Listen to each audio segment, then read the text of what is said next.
दंगो अमीर ओकर दलाल और मोटा रकम ले छे, फिर भी डर बनल छे कि हमर दी करके ककरा नाम से कह देते, हमर बाड़ी करके ककरा नाम से कह देते। लोग दहशत में जी रहल छे इस सर्वे के नाम पर और लाखों लाख रुपया एक एक किसान के रिश्वत दिए पड़ रहा छे। ये गलत बात छे, जाने है वही बात। इन तमाम मुद्दों को प्रसाद जी ने उठाया है और आज इन मुद्दों पर तमाम पार्टियों को, अरे और की बात छोड़िए, आदरणीय प्रधानमंत्री जी आनंद फानन ने घोषणा कर दी कि हम जातिगत जनगणना कराएंगे। तो लगता है हमारे नेता जो भी बोलते हैं उसको ये लोग तुरंत फॉलो करते हैं। तो यही स्थिति है।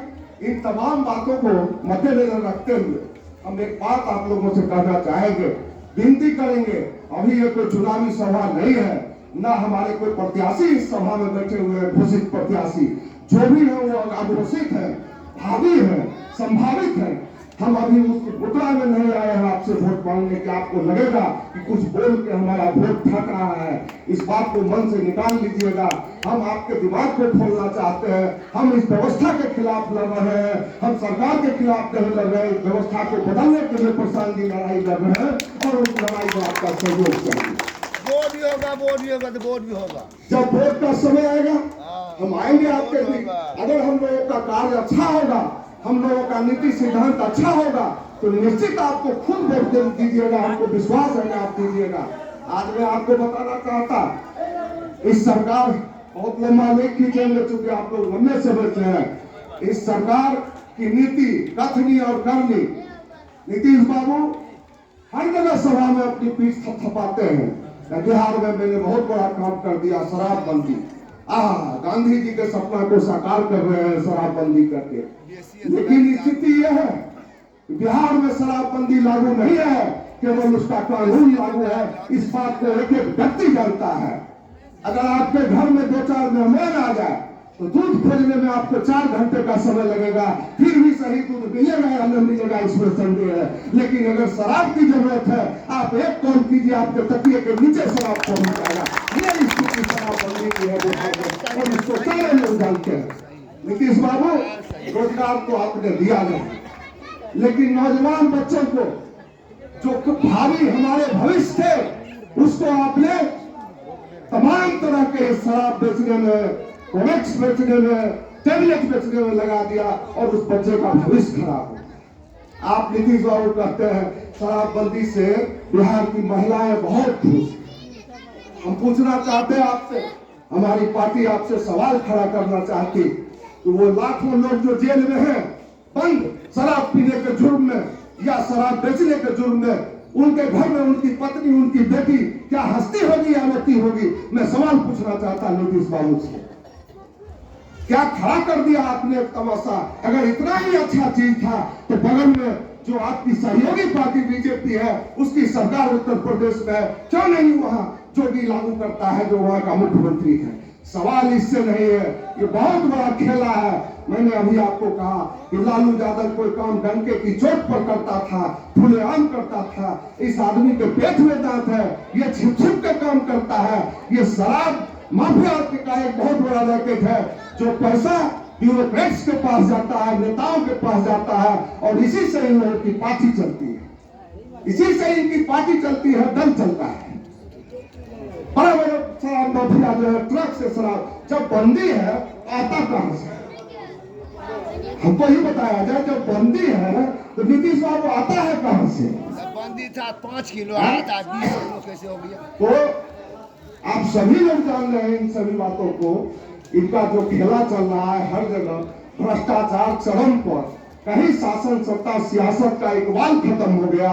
अब ये निश्चित तौर पर जो इनकी उम्र हो गई है, ये थक चुके हैं, यादाश्त कमजोर हो चुकी है, अब बदलने की जरूरत है। लेकिन नहीं, ये हटने वाले नहीं हैं। जो जुगत करना पड़ेगा इस सत्ता में बने ही रहेंगे, चाहे लालू जी के गोदी में जाना पड़े या मोदी जी के गोदी में जाना। गोदी बदल जाएगा लेकिन रहेंगे हम ही सरकार। सीट 40 को आएगा लेकिन मुख्यमंत्री हम ही रहेंगे। क्या जीते हैं भाई? सुने थे किसी को रसगुल्ला खाने का शौक है, किसी को ताश खेलने का शौक है, किसी को शतरंज खेलने का, कि मुख्यमंत्री बने रहने का शौक। कि कैसे आपने पाल लिया अभी दिन तो करना पड़ेगा, लेकिन रहेंगे हम ही। ई जीत के छे तो जवाब घरे में बूढ़ पुरान लोग जब उमर भए जाइ छै, फसियावे लगे छै, तो बाल बच्चा कहलक कि तू बाबू अब घरे में रह, तू फसियावे लगे कहे चलियो। आ ई आदमी एते फसिया गेले है कि जाय छै पुण्यतिथि में, केकरो मर्दी में नहीं छै, गाँव घर में फोटो देख के आइयो फोटो करने वाला पिन्हा के ओकरा बाले बच्चा के पिन्हा दे छै। मान सम्मान है, मान सम्मान फोटो नहीं पिन्हा छै, ओकरा बाले बच्चा के पिन्हा दे छै। माने हाल के दिन में, हंसिए मत बोलो जी, गलत नहीं बोल रहे हैं, हाल के दिनों में एक सरकारी कार्यक्रम में राष्ट्रगान हो रहा है। बच्चे को भी सिखाया जाता है प्राइमरी स्टेज से कि राष्ट्रगान में शिष्टाचार के साथ खड़े रहिए, हाथ बांध के खड़े रहिए, गुनगुनाइए, नहीं आता है तो चुप रहिए। इनकी हरकत देखिए, मुख्य सचिव जी भी खड़े थे बिहार के बगल में, ये बच्चा के तरह उसको गुदगुदी लगा रहे हैं पेट में, वो बेचारा हंस रहा है, ये गुदगुदी लगा राष्ट्रगान में। ये सब स्थिति इसलिए बनी कि लंबे समय तक शासन करने के बाद इनकी मानसिक दशा खराब हो गई है, और ये आपके लिए, आपके बच्चों के भविष्य के लिए बहुत बुरा होगा। बदलाव आवश्यक है। कभी कहे थे इस देश के महान चिंतक, समाजवादी नेता आदरणीय राम मनोहर लोहिया जी, जिस तरह तावे की रोटी को नहीं पलटा जाए तो वो रोटी जल के खाक हो जाता है, खाने लायक नहीं रहता है, उसी तरह अगर सरकार लगातार बनी रहे तो वो सरकार निरंकुश हो जाती है, अहंकारी हो जाता है, वो अंधी हो जाती है, सरकार बहरी हो जाती है। इसलिए जरूरत है लोहिया जी के कथनों को साकार करते हुए ऐसे सरकार को बदलने। मैं आपसे निवेदन करना चाहूंगा कि अगर बिहार के भविष्य को देखना चाहते हैं, अपने बच्चों के भविष्य को देखना चाहते हैं, तो निश्चित तौर पर एक नई व्यवस्था को लाइए। लगातार आप लोगों ने 35 वर्षों तक इसी को चेहरे को देखा, लालू नीतीश।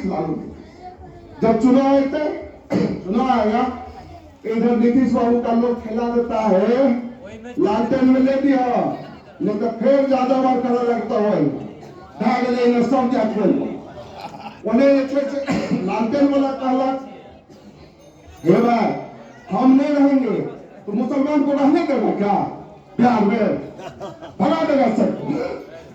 तो इस ढंग से जुगत लगा लगा के ये लोग अपना शासन सत्ता में किसी भी प्रकार ये रहना चाहते हैं। मैं आप लोगों से आग्रह करूंगा कि ऐसी व्यवस्था को बदलने का प्रयास कीजिए। आपके बीच एक नई धारा, एक नया विचार लेकर प्रशांत किशोर जी आए हैं, आप इनको एक मौका दीजिए। ये बिहार के सभी सीटों पर अपने उम्मीदवार को उतार रहे हैं और इनके मन में एक नई व्यवस्था देने की व्यवस्था है, जिसमें बेरोजगारी नहीं हो, जिसमें पलायन रुके। आज हमारे घर के 10 से 15 साल के बच्चे जब सियाने होते हैं तो रोजी रोटी कमाने के लिए वहां के किसी सेठ साहूकार से कर्ज लेकर के वो चंडीगढ़ दिल्ली चले जाते हैं, और फिर वो तब तक वहां रहते हैं जब तक कि उनकी घर की स्थिति सुदृढ़ नहीं हो जाती है। क्यों? इसलिए कि आपके यहाँ कोई फैक्ट्री नहीं है, कोई कल कारखाना नहीं है। आपके यहाँ है क्या? खुश होते हैं मोदी जी जो राजा है देश के, गुजरात में फैक्ट्री, महाराष्ट्र में फैक्ट्री, तमिलनाडु में फैक्ट्री, अब बिहार में 5 किलो भात चावल, भात खाइए मस्त रहिए, वोट दीजिए, फोकट में 5 किलो चावल लीजिए, अब वोट देते रहिए, फैक्ट्री नहीं मिलेगा आपको, फैक्ट्री नहीं चाहिए। तो इन्हीं सब शब्दों के साथ अब ज्यादा लंबा नहीं करते हुए आप लोग उठ गए होंगे। मैं अपनी वाणी को खत्म करने से पहले दुष्यंत कवि थे, उनकी एक पंक्ति के साथ अपनी बात को खत्म करना चाहता। हो गई है पीर पर्वत सी पिघलनी चाहिए, इस हिमालय से भी गंगा निकलनी चाहिए, इस हिमालय से भी गंगा निकलनी चाहिए। हमारा मकसद सिर्फ हंगामा खड़ा करना नहीं, हमारा मतलब जन स्वराज का मकसद, ये हम अपनी बात नहीं कर रहे हैं। जन स्वराज का मकसद सिर्फ हंगामा खड़ा करना नहीं, जन स्वराज का मकसद है यह सूरत हाल बदलनी चाहिए बिहार का, और उसी सूरत हाल को बदलने के लिए आपके बीच हम लोग आए हैं।